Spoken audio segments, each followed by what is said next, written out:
But lots of times I'm already out farming when the sun's coming up. And every once in a while on the top of the ranch, I'll stop, pull out my thermos, and I'll sit there and I'll look through the windshield of the John Deere and I'll look at this vineyard.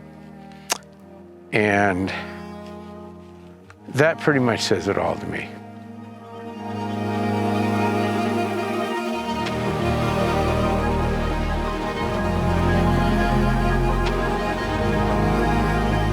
I was able to pursue my dream in spades. And that's probably why I'm farming at this age and all these years and will probably continue to farm.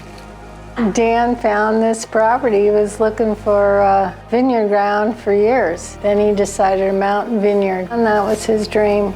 Then he had to find someplace out in the middle of nowhere.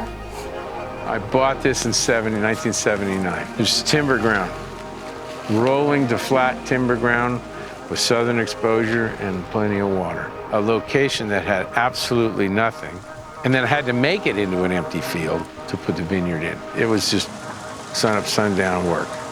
Well, first we lived in a tent and there was a shack, and then we decided to clean out the shack and make it livable. That's where we lived. I remember my aunt asking me one time when she was up here, was there ever a point, and you go, I don't know. I says, no, ignorance saved me. If I'd known how far I had to go, I would have quit. Ignorance keeps you going, like everything will get better next month, next year, next harvest. Then you get to a point like, oh, you got it behind you.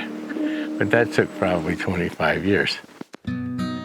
So Mariah Vineyards is located in southwestern Mendocino County, straight, probably only 5 miles to the Pacific Ocean. For the last 40 years, it's pretty much Vicki and I that do everything. But essentially, we grow high-end fruit, Chardonnay, Sauvignon Blanc, Zinfandel, Primitivo, Pinot Noir, and Chardonnay for high-end little wineries in the greater Bay Area of San Francisco. 2% of this ranch goes into our wine. 98% goes to other wineries. So we're a vintner and a grower.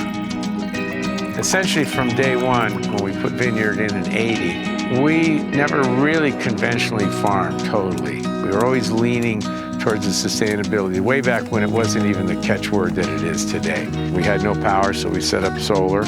So now the winery and the vineyard is 100% solar. There's so much going on with carbon sequestration and cover cropping and trying to hold on to your soils and water usage. That's one reason we decided that we could dry farm, non-irrigation, because we have so much rainfall and our soils have so much humus because of organic matter, because it was a forest before we planted it.